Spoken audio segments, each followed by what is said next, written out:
Hello everybody, welcome to Gregg's Vintage Workshop, where I'm working to restore history one piece at a time. Tonight we're going to be doing part 2 of the 41105 Philco farm radio, and in part 2 I'm going to go ahead and put together the remote battery supply. The farm radio actually uses batteries. At the time it was a 1.5 volt battery and a 90 volt battery combination that it took. Those batteries are no longer produced. I'm going to build a 120 volt AC power supply that will convert to the DC and give us what we need. So without further ado, let's get started on the power supply. Okay guys, I think I'm going to build this power supply for the 41105. I've been waiting for various parts and I printed out a case and I'll show you all that. But I wanted to show you the schematic for it. I didn't create this schematic. The schematic was online, and so this is what I was going to recreate for the 41105. So it basically consists is your voltage in, got a switch, got a fuse. They're using this Hammond 229A12 transformer here. Got our bridge rectifier. This circuit's going to be for the 1.5 volt filament. Voltage good for 300 milliamps. So we got the bridge rectifier. We got 1000 UF cap right here, and we're using a LM317 voltage regulator and some diodes. And that we're going to build this. We got a 56 ohm resistor, 240 ohm resistor, and that'll be for that.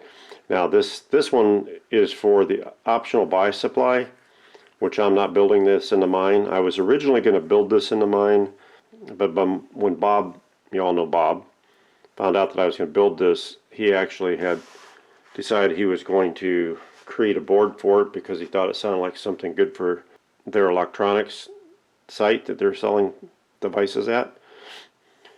So he didn't put that in his, and since he was creating a board, I decided to hold off. I had originally purchased this perf board that I was going to use, but since he was getting ready to order some boards and some prototype boards, he's going to send me one. I decided I would skip this piece, wait for his board. So that leads us to the battery supply, the 90 volt battery supply for the tubes. And so here we go in another bridge rectifier. We got a 2K resistor. We're going 7 watts on it. This says 2, but we're going 7. Got 100 UF cap here. We got a series of Zinnier diodes here, using 1N4748 Zinnier diodes for this section. Originally called for 1N4006. We're going with 1N4007 for the diodes, and for basically these diodes as well as the bridge diodes. When I was going to build it on a perf board, I had actually purchased these KBP 307 bridge rectifiers I was going to use on my perf board, but I'm not using those because Bob made his board set up for the 1N4007s. So now let me take an inventory of my parts and show you where I'm at. So I ordered this Hammond 229A12 transformer, which is the heart of the whole system. Right here, there she blows, and then I need a switch. There's a switch I'm going to use. Need a fuse. There's my fuse holder I'm going to use. I need a power cord. Got a brand new power cord here, and a strain relief for that. Then we have our 1N4007 diodes. Here's my 2K 7 watt resistor. Here is my 100 UF at 160 volt. The schematic's calling for 200 volt, but I think a 160 to be fine. I also have this one. It's a 450. I really don't want to waste it, so I probably am not going to use that. I think the 160 is going to be perfectly fine. And then I've got my two LM317s, along with a little heatsink, along with a little heatsink grease.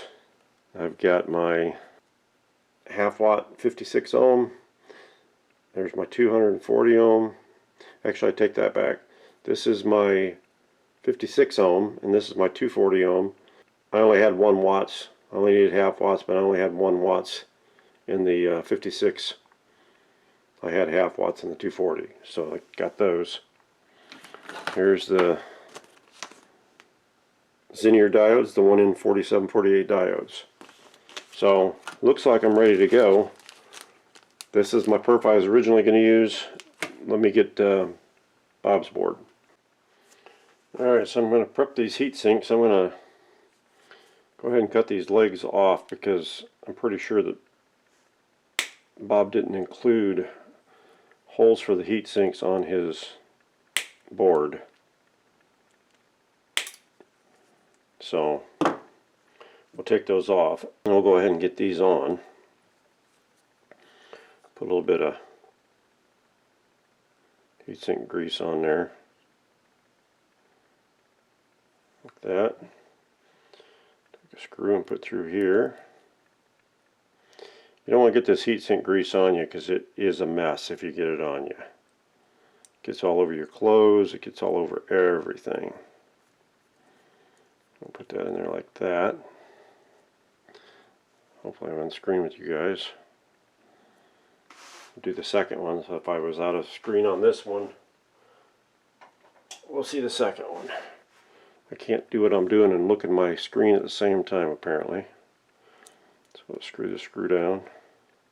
Kind of center the voltage regulator in there.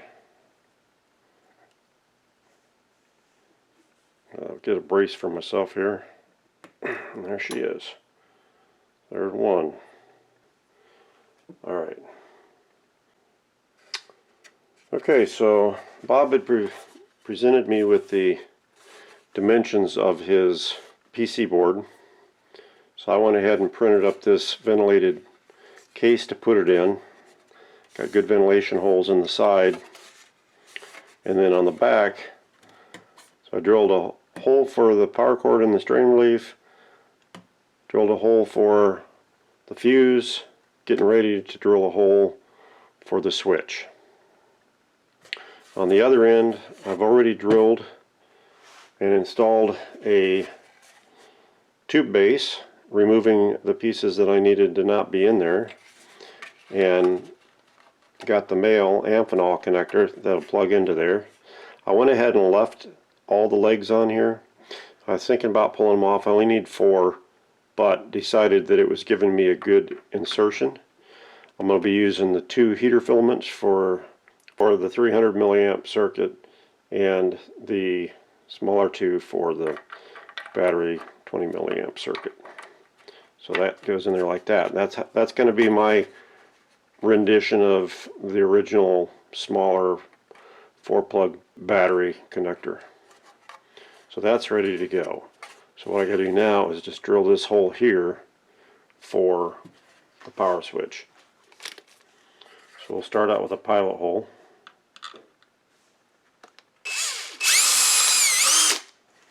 And then we'll use a step bit.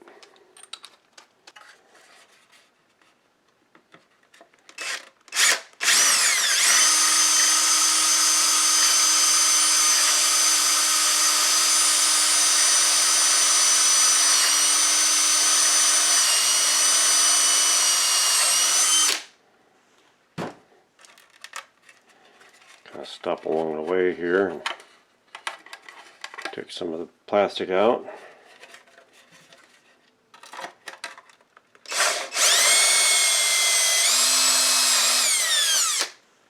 Don't want to go too big. One more size, I think.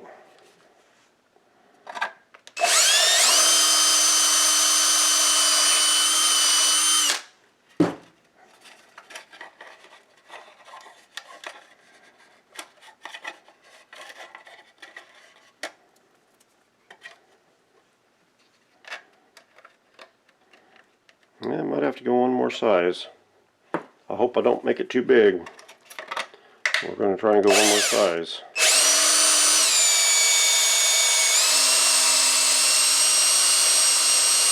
That's the size of the step bit. I might have to go through it again. The plastic melted back in place. Let me take a razor knife and see what we can do with that. I'll come right back. Okay, I got it in there.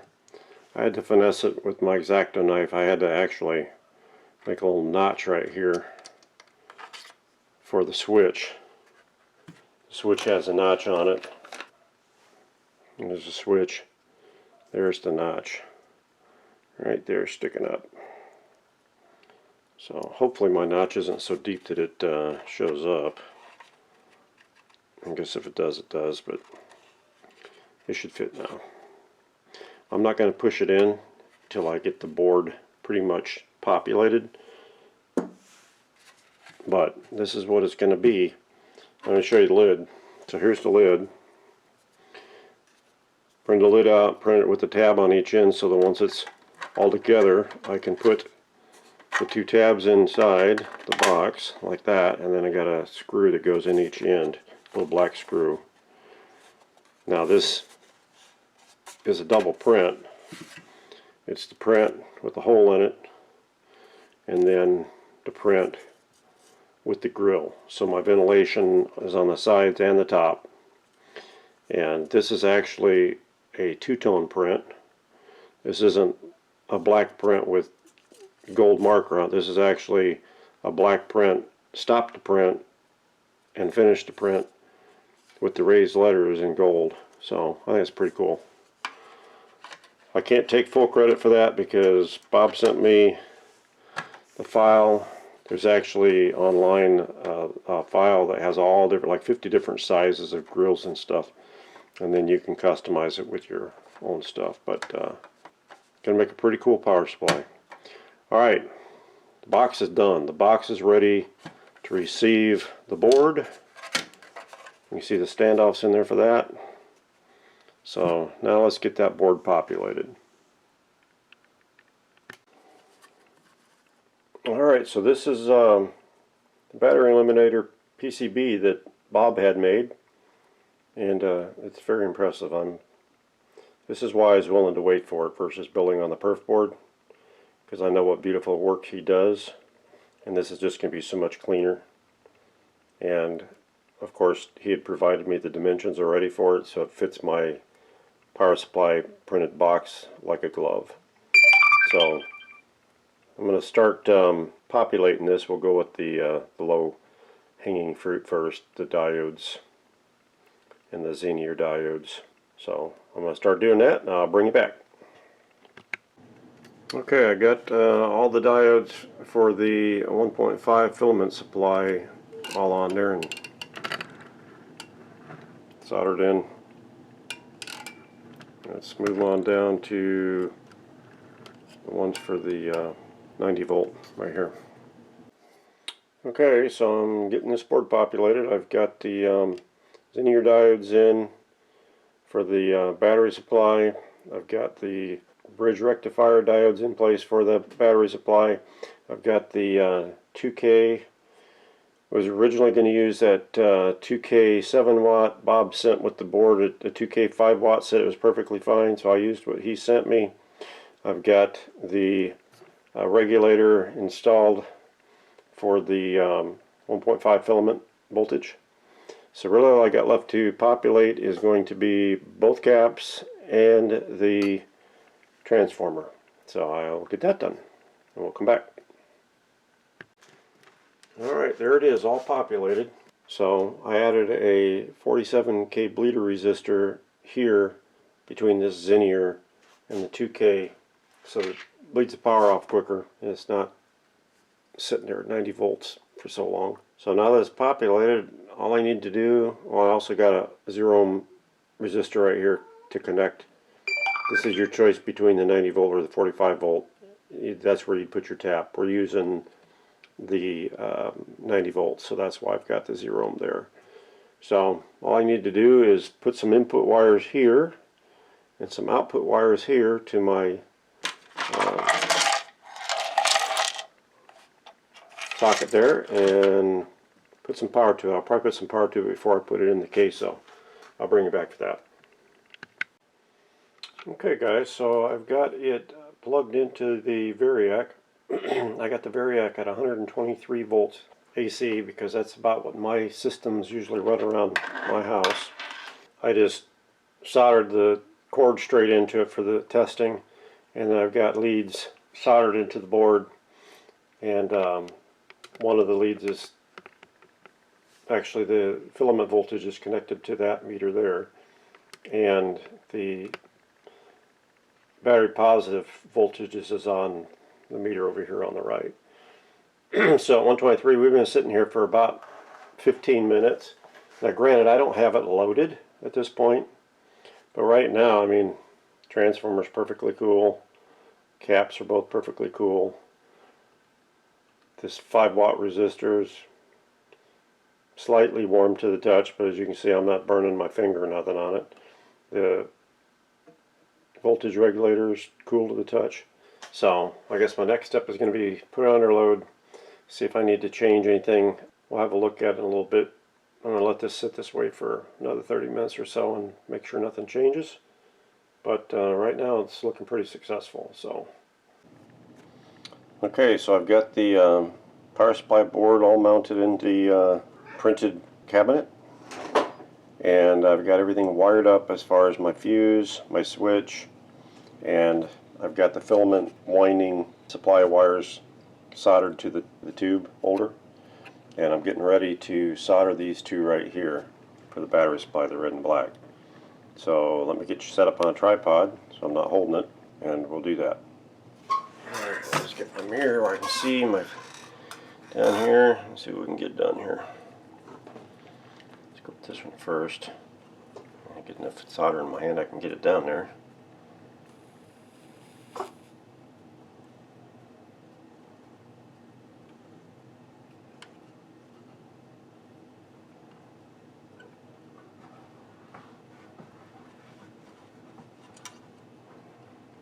Alright, that should do that one.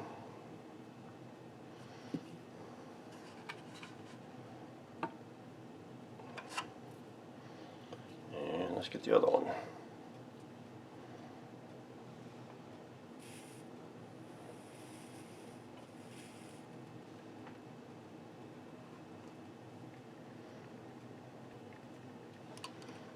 That should do that one. Just watch the wire in a little bit here. And that should work good.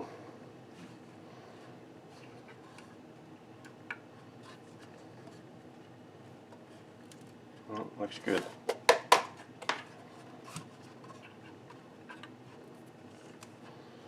Alright, let me hook the power back up to it and see what we get. Okay, as you guys can see there, I get 1.37 volts, and that's on the filament voltage, which is the white and yellow wires going into the power supply. If I zoom in, you guys can see my plug a little bit better. I've done that, and everything is all hooked up switch wise and everything in the power supply. Alright, let me switch the wires over to the battery voltage. Okay, so I got the red black for the battery positive connected. We're running about 91.8, 91.82, somewhere in there. There is the power supply and the connector. Let me get the top on it and we'll take a look at it. Actually, you can watch me put the top on it. How's that? So it just sits on there like that. There's a screw that goes in either side. There we go, like that. And there's what we have.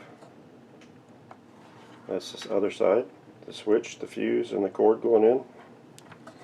I think it's going to make for a very nice power supply. I'll run my two screws in off camera, but I think that's going to do it for the 41105 power supply.